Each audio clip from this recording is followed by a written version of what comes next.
Assalamualaikum warahmatullahi wabarakatuh. Sebelum kita mulai, mari bersyalawat terlebih dahulu. Semoga cerita ini menambah iman dan empati kita. Pernahkah Anda membayangkan betapa jauh seorang anak kampung dapat pergi demi keluarga, bahkan rela menggadaikan kehormatan jasadnya sendiri? Malam ini, kisah nyata seorang TKW yang setuju dihamili 6 pria Arab akan menyingkap alasan mengejutkan di balik pengorbanan itu. Siapkan hati Anda, karena tiap bab akan membawa kita semakin dekat ke puncak air mata dan haru. Namaku Rani. Usia 22 tahun. Asal Indramayu. Tapi sejak kecil, rasanya aku sudah lebih tua dari umurku. Hidup di kampung kecil yang dikepung sawah dan lumpur, aku tumbuh tanpa banyak pilihan.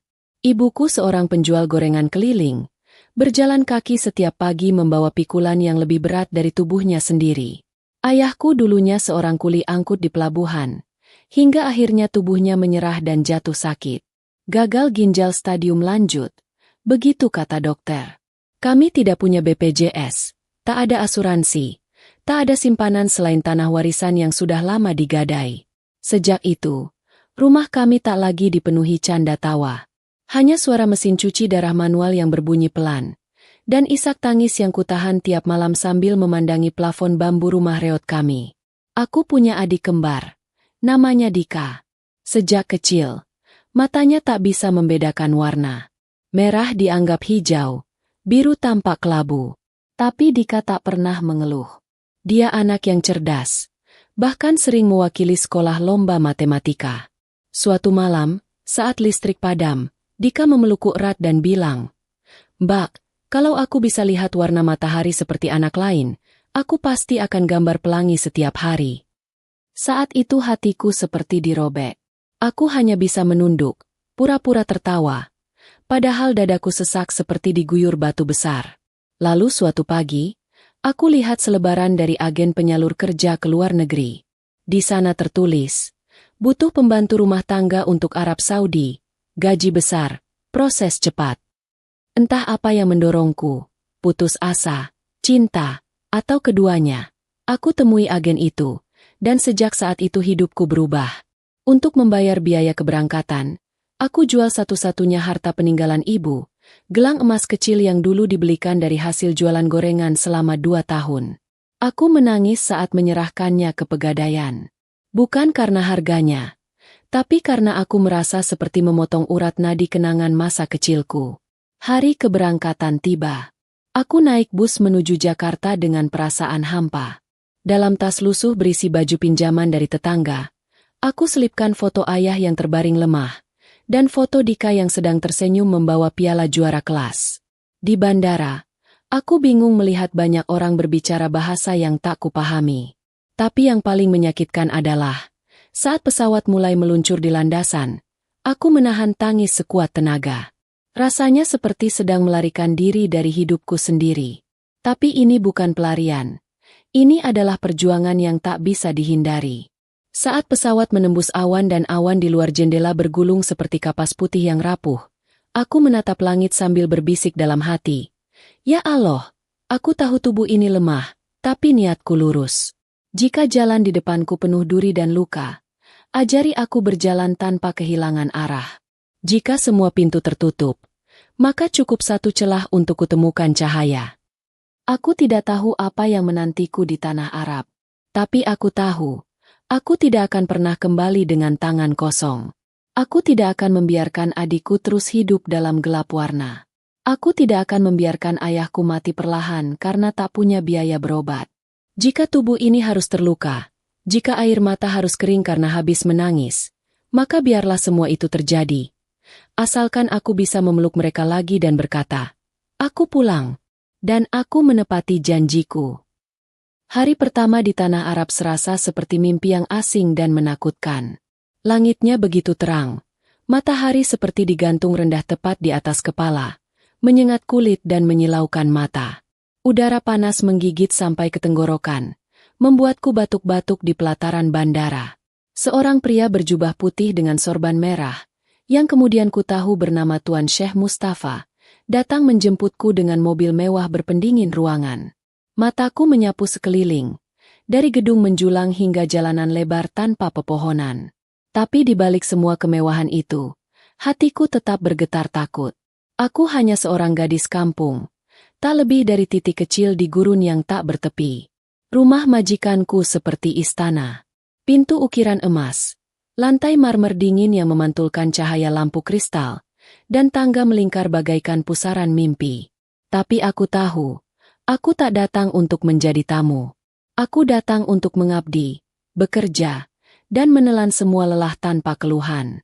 Hari-hariku dimulai sebelum matahari terbit dan berakhir jauh setelah malam datang. Aku menyapu halaman seluas lapangan bola, mengepel lantai tanpa celah, mencuci pakaian anak-anak yang jumlahnya seperti satu kelas TK. Tuan dan Nyonya tak pernah berkata kasar, tapi sikap mereka dingin.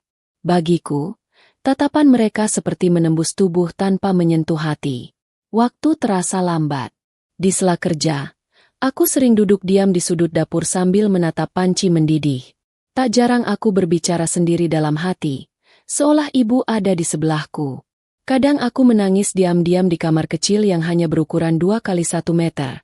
Tempat tidurku hanyalah kasur tipis di lantai. Namun setiap malam, sebelum tidur, aku selalu membaca doa dari kitab kecil yang ibu titipkan. Bunyinya sederhana, tapi kurapal sambil memejamkan mata. Ya Allah, cukupkanlah hatiku dengan sabar, walau tanganku tak bisa menggenggam bahagia. Suatu hari, aku melihat langit sore dari jendela dapur. Warna jingganya begitu indah, seperti pelukan hangat dari langit untuk anak-anak yang kesepian di negeri orang. Di momen itu, aku menulis surat untuk adikku. Dika, di sini langit pun terasa jauh. Tapi kamu harus tetap semangat sekolah. Ya, kakak akan kirim uang pertama nanti, untuk beli kacamata warna yang kamu impikan.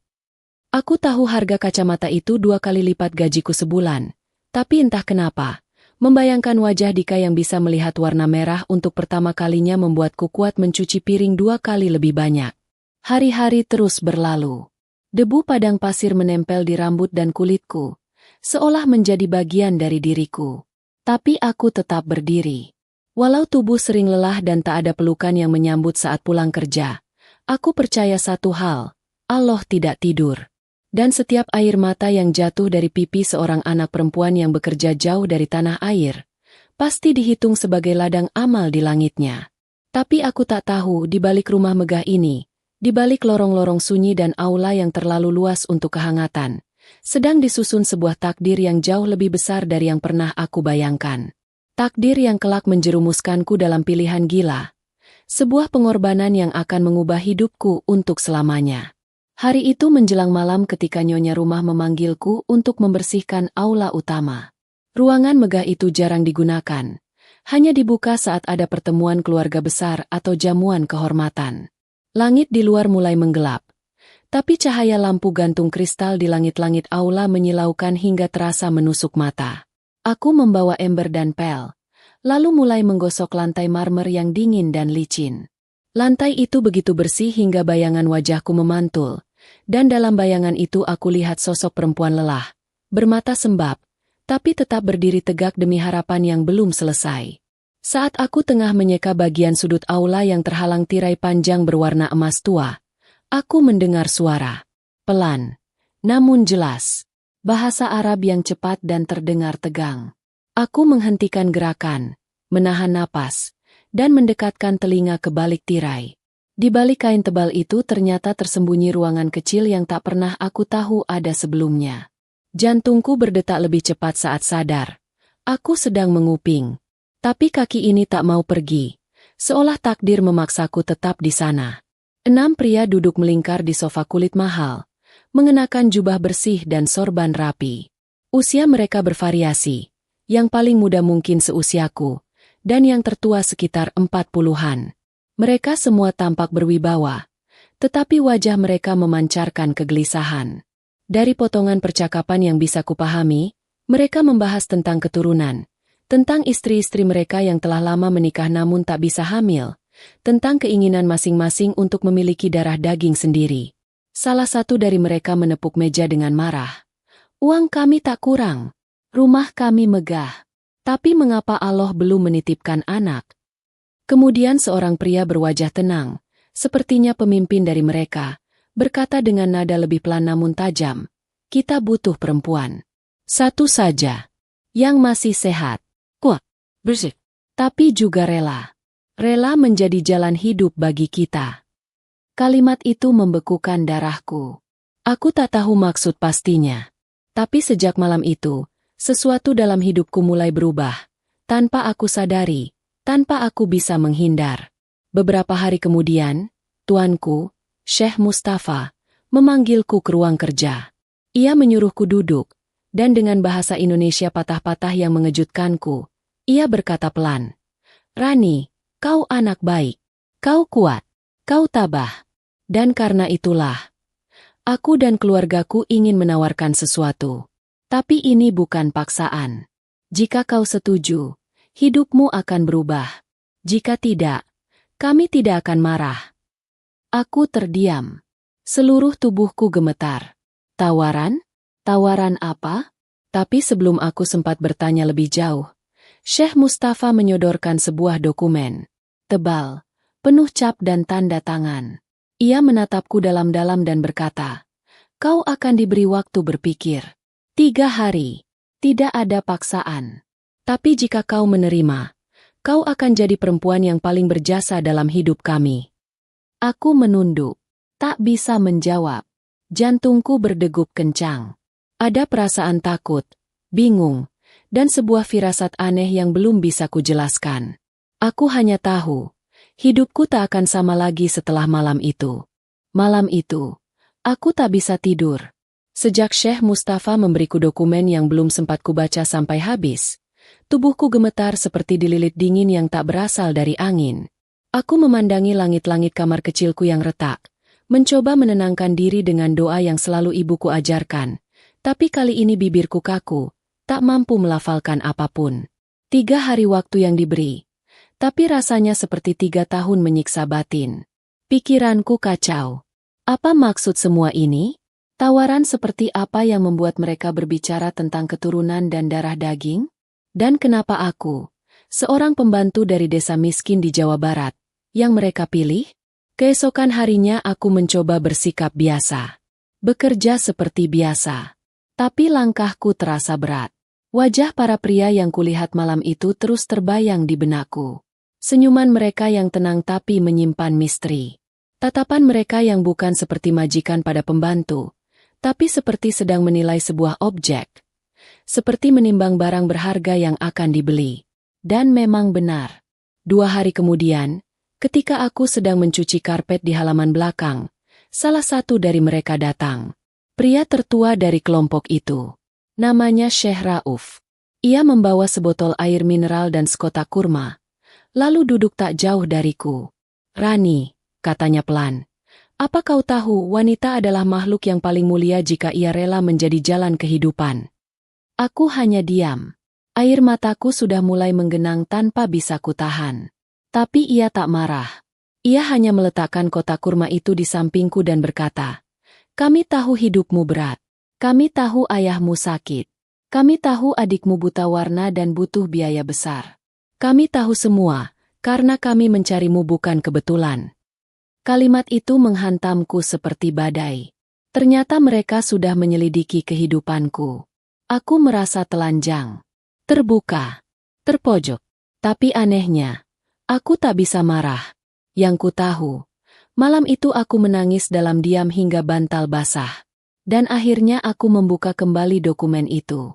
Isinya bukan kontrak kerja biasa, tapi kesepakatan tentang kehamilan, tentang menjadi ibu pinjaman bagi 6 pria yang masing-masing akan menanggung hidupku dengan kompensasi fantastis, ratusan juta rupiah, perawatan kesehatan penuh, bahkan jaminan untuk keluargaku di Indonesia. Aku hampir muntah membaca kalimat demi kalimat. Tapi saat kubuka amplop kecil yang terselip di dalamnya, kutemukan selembar cek kosong dan sebuah foto ayahku yang sedang terbaring di rumah sakit dengan wajah pucat. Foto itu diambil diam-diam. Mereka benar-benar sudah menjangkau hidupku lebih jauh dari yang kubayangkan. Di sudut foto tertulis dengan tangan, "Kami bisa menyelamatkannya. Tapi keputusan ada padamu." Aku meraung malam itu. menjerit dalam sunyi, menggigit bantal sambil memeluk foto ibu. Tapi perlahan, batinku mulai diam. Karena jauh di dasar hatiku, aku tahu ada keputusan besar yang harus kupilih. Dan mungkin ini satu-satunya jalan yang bisa menebus semua luka yang keluargaku alami. Harga diri? Aku sudah meninggalkannya di bandara saat pertama kali menginjakan kaki ke negeri ini. Yang tersisa hanya cinta dan pengorbanan. 3 malam, 3 hari, aku berperang melawan diriku sendiri. Setiap sujud dalam doa malamku dipenuhi air mata. Setiap aku mencoba tidur, suara adikku Dika memanggil namaku dalam mimpi, mengulurkan tangannya, menunjukkan matanya yang buta warna, sambil berkata, "Mbak, kapan pelanginya datang?" Dan ayah, bayangannya begitu jelas.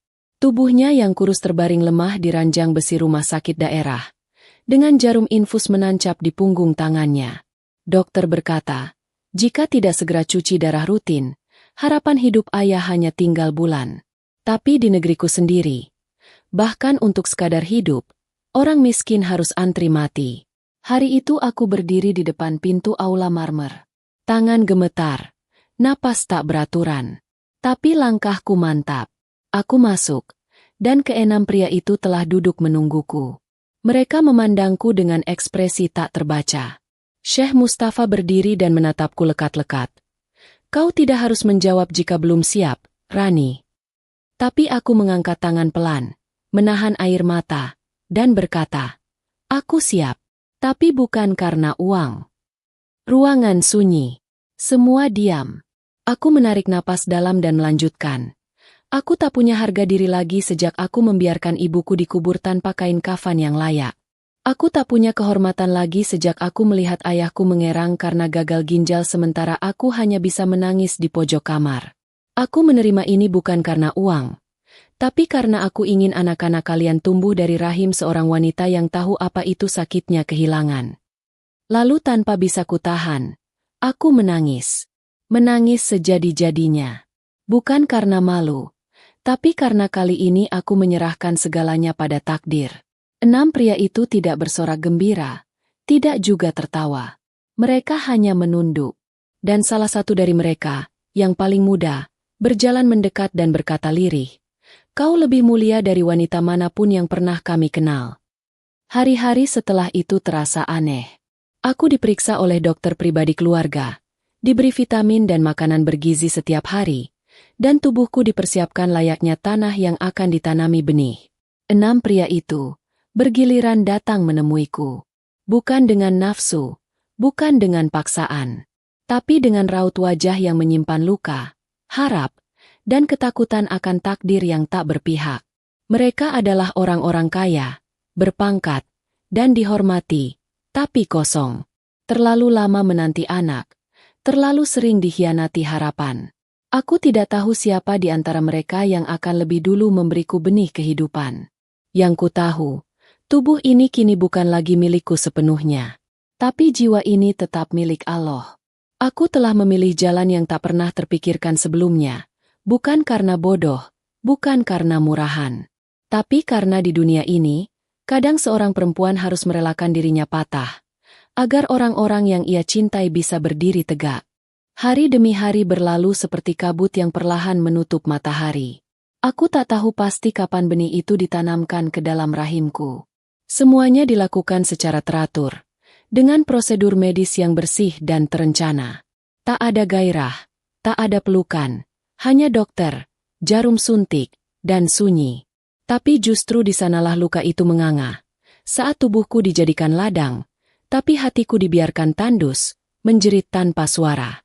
Aku berjalan dengan kepala tertunduk, membawa rahasia besar dalam perutku yang belum membesar, tapi sudah begitu berat membebani dada. 6 pria itu, yang dulu hanya kulihat sebagai majikan atau orang asing berpakaian putih bersih, kini datang bergantian menanyakan keadaanku. Mereka semua lembut, memberi perhatian, memberiku ruang. Tapi semua itu tak bisa menghapus perasaan hampa yang tumbuh bersamaan dengan benih di rahimku. Aku merasa seperti wadah, dipelihara, dijaga, diberi segala yang kubutuhkan, tapi pada akhirnya akan ditinggal, karena yang mereka inginkan bukan aku, hanya anakku. Tiap malam aku berbicara pada perutku yang masih datar. Seolah ada kehidupan kecil di dalamnya yang bisa mendengarku. Nak, kau mungkin akan tumbuh tanpa tahu siapa aku sebenarnya. Mungkin kau akan dipanggil anak bangsawan, dibesarkan dengan kemewahan. Tapi ketahuilah, ibumu ini hanyalah seorang perempuan desa yang menggadaikan tubuhnya demi orang-orang yang ia cintai. Dan saat aku bicara begitu, air mataku tak pernah berhenti. Dokter berkata, salah satu dari proses itu berhasil. Aku hamil. Tapi anehnya, setelah kabar itu keluar, suasana rumah berubah. 6 pria itu, yang sebelumnya ramah dan teratur menjenguk, kini mulai saling curiga. Mereka bertanya siapa ayah biologisnya. Mereka berselisih secara diam-diam. Aku jadi rebutan, bukan karena cintaku, tapi karena anak yang belum lahir ini. Aku mulai merasa bukan lagi manusia, tapi trofi. Hadiah. Barang berharga yang tengah diperebutkan. Aku memohon agar tak dijadikan alat perebutan. Tapi apa dayaku? Aku hanya pembantu. Hamil oleh 1 dari 6 pria. Dan tak tahu siapa ayah dari anakku. Hari-hariku kembali menjadi sunyi. Tubuhku perlahan melemah. Mual pagi hari membuatku hampir pingsan. Tapi aku tetap berdiri. Mencuci piring, membersihkan kamar, menyapu lorong rumah. Karena walaupun mereka kini melihatku seperti ratu, aku tahu tempatku tetap di bawah. Dalam sujud malam, aku berbisik dengan suara parau. Ya Allah, aku tak meminta kehormatan. Aku tak mengharap balasan. Tapi jika kau izinkan anak ini tumbuh sehat. Jangan biarkan dia lahir tanpa arah, tanpa cinta. Dan jika kelak dia tahu siapa ibunya, biarlah ia tahu bahwa ibunya rela hancur demi hidupnya. Perutku mulai mengeras. Detak jantung 2 nyawa mulai berpadu. Tapi bersamaan dengan itu, aku sadar, badai belum selesai. Karena di ujung lorong rumah ini, akan datang pertarungan yang lebih besar dari sekadar kehamilan. Yaitu saat anakku lahir, dan ke-6 pria itu datang menuntut, berebut, dan mengklaim. Hari demi hari, perutku membesar. Setiap langkah menjadi lebih berat. Tapi tidak seberat beban batin yang kupikul. Di luar kamar, ke-6 pria itu mulai menunjukkan warna aslinya. Wajah yang dulu lembut kini berubah menjadi dingin dan penuh intrik. Mereka tidak lagi menatapku sebagai perempuan yang berkorban, tapi sebagai wadah kehidupan yang membawa harapan masing-masing. Suatu sore yang kelabu, aku dipanggil ke ruang tengah. Di sana, ke-6 pria itu telah duduk di kursi kulit mewah, dikelilingi pengacara dan penerjemah. Di meja terdapat tumpukan dokumen baru.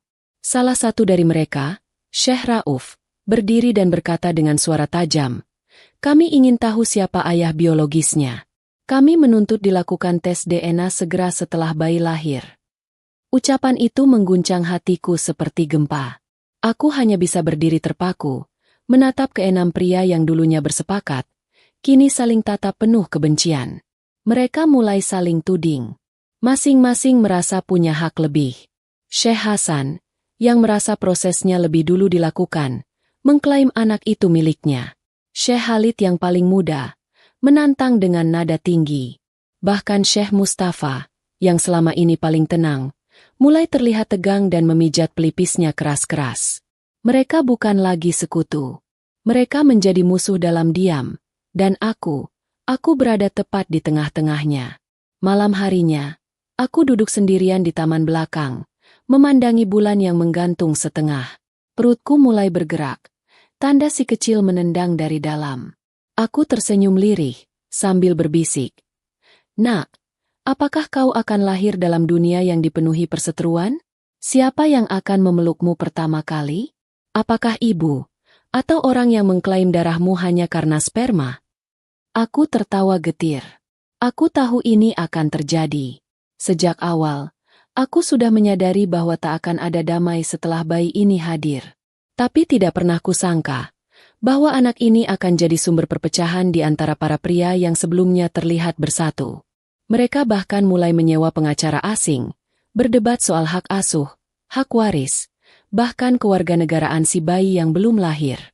Aku merasa seperti diperas dari 2 sisi, Tubuhku dan anakku menjadi medan pertempuran yang tak ku mengerti.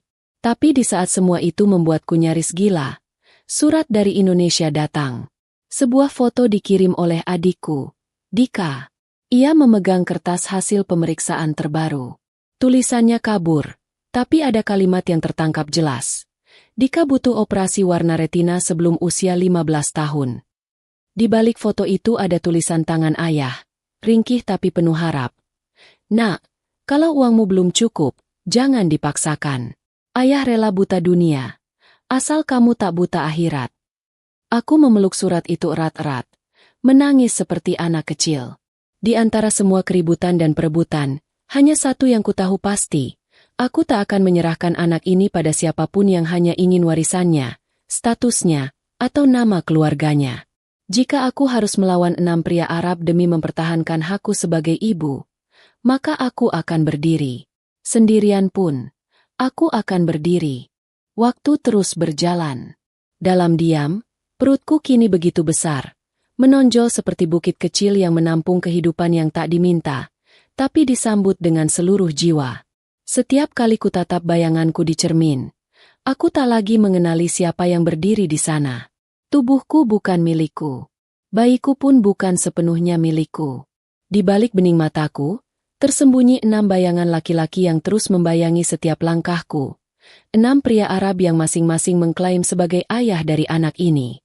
Mereka mengirimiku hadiah-hadiah aneh. Baju bayi mewah dari Dubai. Kalung emas kecil dengan nama-nama Arab yang berbeda terukir di dalamnya. Bahkan sebuah ranjang bayi dengan ukiran mahkota. Tapi semua itu tak bisa menutupi fakta bahwa mereka tak benar-benar peduli padaku. Mereka hanya ingin menang dalam permainan ini. Permainan tentang darah, warisan, dan ego. Hingga suatu malam, aku mengalami kontraksi. Air ketubanku pecah lebih cepat dari yang diperkirakan. Aku dibawa ke rumah sakit pribadi milik keluarga mereka. Di sana, 6 pria itu berdiri di koridor, saling menjauhkan diri, tak satu pun bersedia berbicara satu sama lain. Tapi semua menunggu dengan wajah penuh harap. Seakan hanya kelahiran anak ini yang bisa menentukan siapa yang paling berhak di antara mereka. Saat aku didorong ke ruang bersalin, dunia di sekelilingku kabur. Lampu-lampu putih menyilaukan. Tangan-tangan dokter memegangku. Aku tak bisa lagi menahan tangis. Bukan karena sakit, tapi karena pada titik ini, aku tak tahu apakah aku masih manusia, atau hanya rahim berjalan. Tapi kemudian, ketika jeritan pertamaku melengking, dan nyawa kecil itu keluar dari tubuhku, semua rasa sakit itu mendadak hilang. Tangis bayi itu menggema. Seorang anak perempuan. Wajahnya merah. Matanya masih tertutup, tapi tubuhnya hangat di dadaku. Dalam detik itu, aku lupa bahwa 6 pria di luar sana sedang menunggu giliran untuk mengklaim. Aku hanya tahu satu hal. Aku melahirkan kehidupan. Aku melahirkan cinta. Aku melahirkan harapan. Namun, saat aku membuka mata, seorang perawat masuk dengan wajah panik. Mereka bertengkar, katanya. Di luar. Keenam pria itu mulai saling berteriak. 2 di antaranya nyaris baku hantam. Mereka menuntut akses masuk lebih dulu. Mereka ingin menyentuh bayi itu. Ingin foto pertama. Ingin jadi nama pertama yang disebutkan saat kelahiran diumumkan ke keluarga besar. Aku memejamkan mata. Menahan isak. Lalu dengan sisa tenagaku, aku berkata tegas pada perawat itu. Bilang pada mereka semua, bayi ini tidak bisa dimiliki siapapun. Jika mereka masih bertengkar, aku akan kabur malam ini juga. Aku akan larikan anakku jauh dari negeri ini. Perawat itu terdiam sejenak, lalu mengangguk pelan dan pergi. Dalam pelukanku, bayi itu mulai mengisap jari kecilnya. Air mataku jatuh ke dahinya yang hangat. Kau tak tahu, nak, betapa dunia ini kejam bahkan sebelum kau sempat melihatnya. Tapi ibu berjanji, ibu akan lindungi kamu. Sekalipun seluruh dunia menolak, ibu takkan biarkan siapapun merebutmu. Dan di saat itulah, aku tahu bahwa perjuangan sesungguhnya baru dimulai. Pagi itu, rumah sakit yang biasanya sunyi berubah seperti ruang sidang tak resmi. 6 pria Arab berpakaian gamis mewah, berdiri berjejer namun saling bermusuhan. Masing-masing membawa kuasa hukumnya, memegang surat, membawa saksi, bahkan ada yang memanggil wartawan lokal untuk meliput kelahiran anak dari wanita Indonesia yang diberkahi rahim suci. Ucapan itu menjijikkan bagiku. Sejak kapan rahim perempuan dipuja-puja hanya saat mereka melahirkan anak yang diinginkan pria-pria kaya? Aku memeluk bayiku yang baru berumur 2 hari. Kulitnya merah muda, rambutnya hitam tipis seperti helai senja yang rapuh. Dia menatapku dengan mata kecilnya yang mulai terbuka, dan saat tatapan itu menembus mataku, ada getar aneh di dalam jiwaku. Dia tak memilih dilahirkan dari rahim seorang pembantu. Tapi dia datang, dan kini dialah yang membuatku berani berdiri melawan dunia. Saat seorang pengacara masuk ke ruang rawatku membawa berkas dan menyodorkan surat pernyataan hak asuh, aku bangkit dari ranjang. Tubuhku masih lemah. Jahitan di bawah perutku masih perih. Tapi suaraku tidak gemetar sedikit pun saat aku berkata, "Surat itu bisa kalian bakar. Aku tidak akan menandatangani apapun. Anak ini milikku, bukan milik mereka." Namun, Nona Rani, pengacara itu membujuk. Mereka hanya ingin memastikan bahwa anak ini mendapatkan masa depan terbaik, pendidikan terbaik, dan perlindungan dari garis keturunan ayahnya. Aku tertawa getir. Perlindungan? Di mana perlindungan mereka saat aku menangis sendiri setiap malam selama mengandung? Di mana mereka saat aku nyaris pingsan cuci lantai di bulan ke-7 kehamilan? Aku berjalan pelan ke jendela dan membuka tirainya. Di luar, keenam pria itu berdiri dalam diam, masing-masing dengan wajah keras, mata penuh tekanan. Mereka tak tahu bahwa sejak pertama kali ku tahu aku mengandung, aku sudah mempersiapkan kemungkinan terburuk. Aku diam-diam berkonsultasi dengan seorang staf perempuan rumah sakit yang berasal dari Sudan. Dia membantuku membuat akta kelahiran atas nama tunggal, Naira binti Rani, tanpa nama ayah, tanpa garis keturunan Arab. Aku memilih agar anakku kelak tumbuh tanpa harus terjerat oleh perebutan kekuasaan dan warisan. Aku memilih agar ia hanya tahu satu nama yang ia kenali dengan cinta, ibunya. Hari itu aku mengumpulkan seluruh keberanian. Dengan menggendong Naira yang dibalut selimut putih, aku keluar dari kamar. 6 pria Arab itu menatapku bersamaan. Aku berdiri di tengah koridor, dan dengan suara yang nyaris menggetarkan lantai rumah sakit, aku berkata, "Terima kasih atas semuanya. Tapi aku bukan benda yang kalian bisa warisi. Anak ini bukan pusaka yang bisa kalian rebut. Kalian mungkin punya kekayaan, kuasa, dan nama besar. Tapi aku punya satu hal yang tak bisa kalian beli. Aku adalah ibunya. Dan ibu yang baik tidak akan pernah menyerahkan anaknya, meskipun harus menghadapi 6 gunung sekaligus." Tak ada yang bicara. Tak ada yang berani mendekat. Mereka hanya menunduk, untuk pertama kalinya, mungkin bukan karena malu, tapi karena kalah. 3 minggu setelah Naira lahir, aku berdiri di depan jendela kamar rumah sakit yang dingin. Di tanganku, sebuah amplop coklat berisi tiket pesawat kelas ekonomi, satu arah, menuju Jakarta. Bukan siapapun yang memberikannya, melainkan aku sendiri yang memesan diam-diam dari ponsel pinjaman.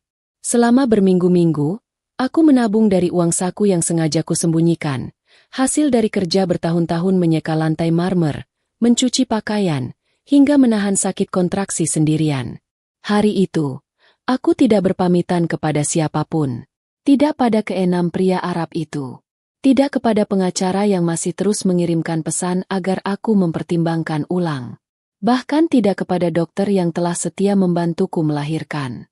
Yang kubawa hanyalah koper kecil berisi pakaian bayi, selembar kain gendong dari tanah kelahiranku, dan sebungkus doa yang bergetar dalam dada. Bandara Riyadh pagi itu sunyi. Tapi dalam dadaku, badai tak berhenti mengamuk. Naira tertidur di dadaku, hangat dan pulas. Aku berjalan pelan melewati pemeriksaan, menunduk saat petugas bertanya, dan menghindari setiap mata yang menatap penuh tanya. Di dalam diriku, ada luka yang belum sembuh. Ada cerita yang tak mungkin bisa kulupakan. Tapi juga ada cinta yang kini menjelma menjadi alasan untuk hidup. Kupandangi tiket di tangan dengan mata berair. Ini bukan hanya tiket pesawat. Ini tiket kebebasan. Tiket untuk meninggalkan dunia yang pernah menjadikanku rahim sewaan, tubuh tanpa suara, dan perempuan tanpa hak.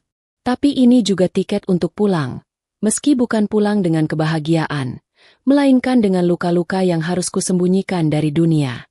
Aku tahu, saat tiba di kampung, mereka akan bertanya.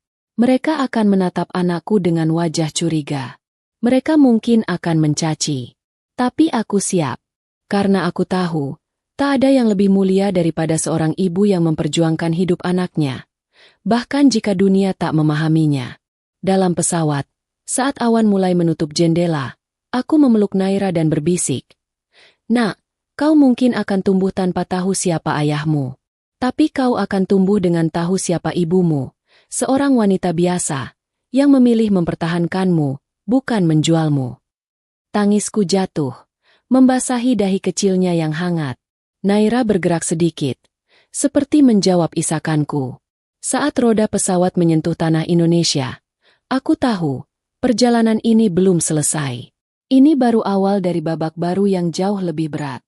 Tapi untuk pertama kalinya dalam hidup, aku merasa bukan lagi seorang budak. Aku adalah ibu. Dan itu adalah gelar paling tinggi yang kupunya, dan tak seorang pun bisa mengambilnya dariku. Terima kasih telah menyimak kisah ini hingga akhir. Semoga dari kisah pilu seorang TKW ini, kita belajar bahwa tak semua luka terlihat, dan tak semua pengorbanan dipahami. Di balik setiap senyum seorang ibu, tersembunyi ribuan air mata yang tak pernah diminta untuk dimengerti. Mari doakan semua saudara kita yang bekerja jauh dari tanah air, agar tetap diberi kekuatan, keselamatan, dan cinta yang layak mereka terima. Jangan lupa bersyalawat kepada Nabi Muhammad, dan sampai jumpa di kisah nyata penuh haru berikutnya, hanya di channel ini. Wassalamualaikum warahmatullahi wabarakatuh.